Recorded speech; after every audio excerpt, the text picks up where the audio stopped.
They say the scariest stories aren't the ones about monsters. They're the ones that feel real. The ones where, deep down, you could be next. What you're about to hear are 3 accounts, told exactly as they were experienced. No movie script. No exaggeration. Just nights that didn't end the way they should have. Story 1. The flat above mine. I moved into the building in early spring. It wasn't my first choice. The walls were a little too thin, and the hallways smelled faintly of bleach mixed with something stale. But the rent was cheap and the location close to work. After my breakup with Hannah, I just needed somewhere quick, somewhere that wasn't full of memories. The apartment itself was small but manageable. 1 bedroom, a bathroom barely big enough to turn around in, and a living room that also acted as a kitchen. The windows faced east, so I woke to sunlight bleeding through pale curtains every morning. Above me, there was another unit, 3B. My landlord, a man named Richie with thick glasses and a permanent cough, mentioned during the tour that 3B was unoccupied. No one's lived up there for a few years, he'd said, jangling his keys as if to prove his authority. Was an older gentleman before, passed away. Family never came to claim the place. So it's locked up. I didn't think much of it at the time. The first week passed quietly. I unpacked, found the nearest grocery store, figured out the bus routes. On Friday night, I stayed up late watching some mindless comedy on my laptop. That's when I heard it for the first time. Faint, deliberate footsteps moving across the ceiling. They were slow, too slow for someone in a hurry. I paused the video, tilting my head. The sound came from directly above my couch, then moved toward the far corner, then silence. I assumed it was just the building settling, or maybe sound traveling strangely from another floor. But when I asked Richie the next day, he shook his head. 3B's locked, I told you. Only I have the key. You didn't see anyone going up there, did you? I hadn't, and I said so. The noises returned the following night, and the one after that. Always between 11 and midnight, always slow and purposeful. Sometimes they stopped for several minutes, only to resume as if the person above was pausing to listen for something. After a week, I began to notice something else, a faint smell. At first I thought it was my imagination, old carpet or the lingering scent of cooking from another unit, but it grew stronger. It was a damp, earthy odor, like soil mixed with metal. I caught it most strongly in my bedroom, especially near the corner where the wall met the ceiling. I didn't sleep well. I'd lie there listening, heart hammering at every creak, until exhaustion pulled me under. On the 12th night, I woke at 2:13 am to the sound of something dragging above me. Not footsteps this time, more like the shuffle of heavy fabric, or something being pulled slowly across the floor. It lasted nearly 20 minutes. The next morning, I went up to the 3rd floor. The hallway was dim, only one flickering light overhead. The door to 3B was at the end, its paint peeling in long strips. I tried the handle locked, as expected. I leaned closer, listening. Silence. It was only when I turned to leave that I noticed the doorframe. The wood along the bottom edge was darker, almost black, and the carpet in front of the door seemed damp. I reached down to touch it but pulled my hand back instantly. It was wet and warm. When I mentioned it to Richie, his expression tightened. "Stay out of the 3rd floor," he said, his voice sharper than before. "If you've got complaints, tell me. Don't go snooping." That night, the noises grew louder. Footsteps, dragging, then something else. A faint, rhythmic tapping, like fingernails on wood. By the end of the month, I'd stopped trying to convince myself it was nothing. The smell had intensified, making me nauseous if I stayed in the bedroom too long. And the sounds. They began earlier now, sometimes starting as soon as the sun went down. One night in early May, I decided to record them. I set my phone on the nightstand and hit record before lying down. The noises came like clockwork, slow footsteps, the dragging sound, a pause. Then something I'd never heard before, 3 sharp knocks directly above my bed. followed by a whisper so faint I couldn't make out the words. When I listened to the recording the next day, my stomach turned. The whisper was clearer than I'd thought. A man's voice, low and hoarse. "I know you're there." That evening, I barricaded my bedroom door with a chair. I slept fitfully, waking at every small sound. At around 3 a.m. I opened my eyes to darkness and the faint sound of creak from my living room floor. Someone was inside my apartment. I didn't move. I just listened as the steps came closer, pausing at the bedroom door. The chair rattled slightly, as if tested. Then silence. I don't know how long I lay there, holding my breath, before the sound of footsteps retreated, but not toward the front door. They went up, back toward the ceiling. In the morning, I found something that made me feel cold all over. Muddy footprints, faint but clear, at the foot of my bed. Story 2. The bus that shouldn't exist. I've taken the 4-7 bus home from work hundreds of times. I know the route like the back of my hand, every turn, every shop we pass, even the spot where the driver always brakes too hard near the roundabout. That night though, I was late leaving the office.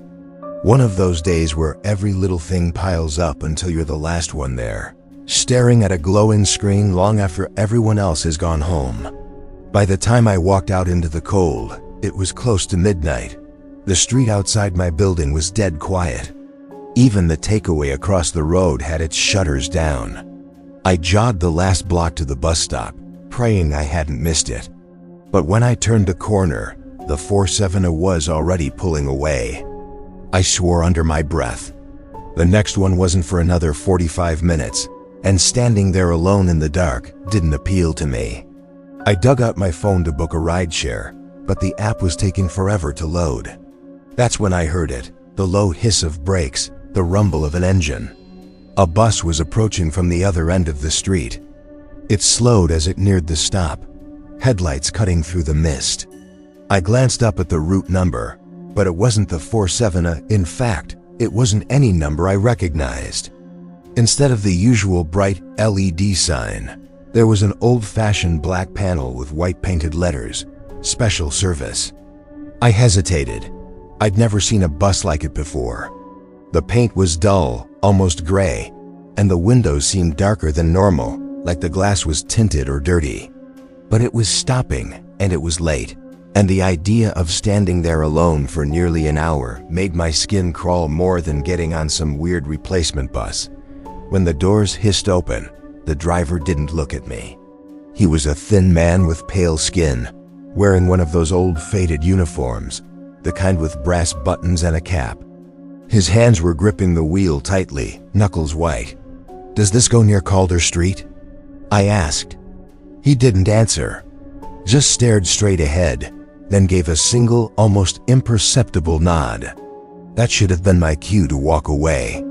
But instead, I tapped my card, heard the faint beep of the reader, and stepped on board.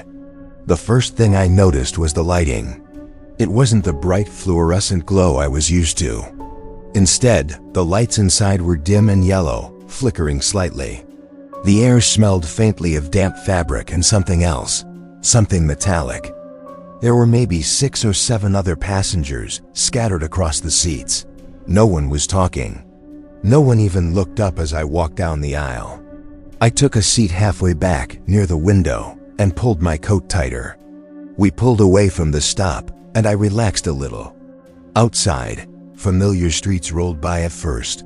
The petrol station, the row of shops, the big Tesco on the corner. But as we turned onto the main road, I realized something was off. The bus wasn't following the usual route. We passed a junction we should have turned at. I frowned, leaning forward slightly to check the view out of the front window. The driver just kept going, eyes fixed ahead. I told myself it was fine. Maybe it was a diversion, roadworks, or an accident. But the longer we drove, the stranger the surroundings became. Shops gave way to rows of shuttered buildings I didn't recognize. Streetlights thinned out. The houses looked older here, the kind with peeling paint and boarded-up windows. Every so often, I thought I saw someone standing on the pavement, just a silhouette. But when I turned my head fully, there was nothing there. The other passengers sat rigidly in their seats, eyes forward. No one rang the bell, no one moved. I tried to check my phone, but the screen just stayed black, dead battery. I could have sworn it had at least 40% left earlier. We turned again onto a narrow road lined with tall, leafless trees. The branches reached over the bus like skeletal arms. The streetlights were gone now, replaced by an occasional weak glow from old-style lamps mounted on rusting poles. Something about the air inside the bus changed. It felt heavier, thicker, as if we'd passed through an invisible curtain. My ears popped like when you're driving up a steep hill. I leaned toward the window, trying to see where we were, but the glass was so fogged up it was like looking through frosted ice. Shapes passed by, tall, dark shapes that didn't move quite right. One looked almost human, standing close to the road, but its head turned unnaturally far as we passed. I swallowed hard and glanced toward the driver. His hands were still locked on the wheel, but now he was watching me in the rear-view mirror. Our eyes met, and he smiled. Not a warm smile, not even a polite one. His lips curled back just enough to show his teeth, and his eyes stayed cold and unblinking. I jerked my gaze away, heart pounding.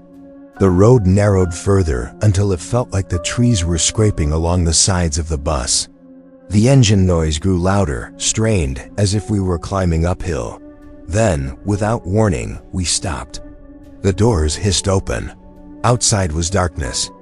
No road, no streetlights, just a dirt path leading into dense woods. The air was thick with the smell of wet earth. The driver turned slightly in his seat and spoke for the first time. His voice was dry, raspy. End of the line. I blinked at him.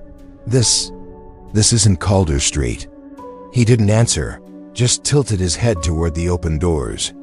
I glanced at the other passengers, but they were all standing now, filing silently toward the exit. Each one stepped down onto the dirt path without hesitation, disappearing into the trees. Panic clawed at my chest. No, I'm not getting off here. Take me back. The driver's smile widened, but his eyes stayed flat. Nobody rides back. Something moved in the trees then. Dozens of pale faces, just barely visible between the trunks, all watching. And behind me, I realized the bus was empty. The driver didn't say anything else. He just waited. I shook my head, gripping the edge of the seat so hard my fingers hurt. I'm not getting off here. My voice came out shaky, but I tried to make it firm. The driver didn't answer. He didn't need to. From the open doors, a draft swept in. Damp, cold, smelling of stagnant water and something else. Something sweet and rotten. The other passengers had vanished into the trees. Not a sound from them now, just the faint rustle of leaves and whispering. It was too quiet to make out words, but it was constant, layered, like dozens of voices speaking all at once, just beyond the tree line. I forced myself to stand, but instead of heading for the doors, I moved toward the back of the bus. My plan, if you could call it that, was to slip out the emergency exit and run back down the road. When I reached the last row, I glanced out the rear window. My stomach dropped. There was no road behind us anymore. The narrow lane we'd driven up was gone, replaced by the same dense forest that lay ahead. The dirt path curved into the trees in both directions, like we'd been swallowed whole. I heard a soft thump, then another. It was coming from outside. Near the back. Something was moving in the darkness, brushing against the side of the bus. The faint yellow lights overhead flickered. Then I realized the whispers were closer. I spun toward the front, but the driver was no longer in his seat. For a moment, I thought he'd stepped outside. But then I saw him standing in the middle of the aisle, halfway between me and the doors. His cap was pulled low now, shadowing his face. "You'll miss your stop," he said quietly. "I never asked for this stop," I shot back, my voice cracking. He tilted his head, and I caught a glimpse of something pale and wrong beneath the brim of his hat. Skin that looked almost stretched, Too smooth, too tight. The whispers swelled, and the shadows at the edge of the forest began to move forward. I bolted. My feet pounded down the aisle toward the open doors. As I passed the driver, his arm shot out, but I ducked under it and leapt onto the dirt. The ground was soft, sucking at my shoes. I ran. Branches clawed at my coat, the path twisting and narrowing. I didn't dare look back, but I could hear footsteps behind me, too many to be just one person. They didn't sound like they were running, more like they were keeping pace, just behind, letting me get tired. The whispers were in my ears now, inside my head, slipping between my own thoughts. Snatches of sentences.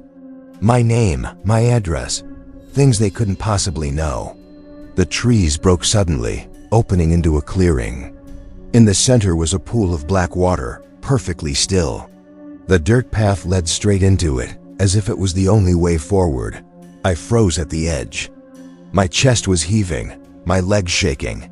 Behind me, the footsteps stopped. I turned. They were there, the passengers, the ones from the bus. But their faces weren't right.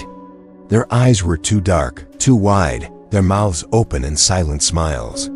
Standing among them was the driver, hat pushed back now, revealing that his skin wasn't skin at all. It was something else. Smooth and waxy, stretched too thin, like it might split if he smiled any wider. He pointed to the water. "End of the line," he repeated. I took a step back, the cold damp seeping into my shoes. Something moved beneath the surface of the pool. Pale shapes, rising slowly, like hands reaching up from below. The whispers were coming from the water now, louder, desperate. Before I could react, something grabbed my ankle. The cold shot straight through me, and I was yanked forward. My scream was cut off as the black water closed over my head. When I woke, I was sitting on a bus. Bright fluorescent lights, the smell of diesel. Outside the window, familiar streets rolled by. A woman across the aisle glanced at me, then quickly looked away. I turned toward the front. Different driver, different route number. But in the smudged glass of the rear-view mirror, for just a second, I thought I saw a pale, stretched face smiling back at me. Story 3. The friend who called from the lake. Jamie and I grew up together.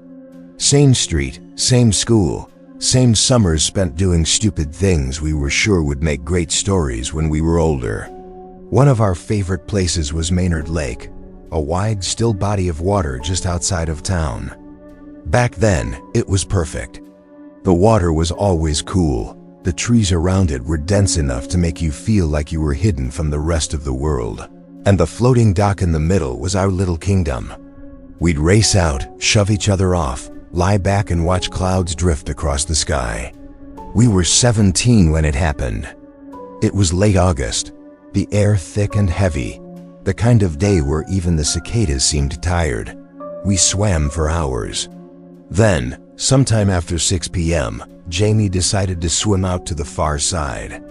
I told him to wait. We'd been out there all day, and I could tell he was exhausted, but he just grinned and dove under. He didn't make it back. They said he cramped up halfway, panicked, and went under. By the time I swam out far enough to see him, he was gone. The divers found him the next morning, closed casket. His parents didn't want me to see the body. After that, I avoided the lake. Not that it mattered. A year later, the town drained it for some kind of environmental cleanup. Now it's just a muddy depression in the earth, overgrown with weeds and tall grass, the dock sitting tilted on cracked soil. So when my phone rang at 1:17 and Jamie's name flashed on the screen, my first thought was that I was dreaming. I answered anyway. At first, I thought it was static. But then I realized it was rushing water, like a river in full flood. Over it came a voice I knew better than my own. "Help me. I'm at the lake. I can't get out." The call ended with a sharp click. I sat there staring at my phone, my heart pounding so hard I could feel it in my throat. I checked the call log. There it was, Jamie 0:08 seconds. I tried to call back, But the screen flashed. Number no longer in service. I didn't think. I just grabbed my jacket and keys. The drive to Maynard Lake took 15 minutes. The road out there was empty, lined with skeletal trees that clawed at the sky. The further I got from town, the worse my reception became, until eventually, the bars vanished entirely. I pulled into the old gravel lot and cut the engine. The place was exactly as I remembered it after the draining, only worse. The air smelled of damp earth and rot. Moonlight spilled across the hollow where the water used to be, revealing a patchwork of cracked mud and weeds swaying in the breeze. I called out his name. My voice echoed unnaturally, bouncing off the tree line. No answer. I climbed down the slope, my boots crunching over dry earth. My breath came in sharp bursts, part cold, part fear.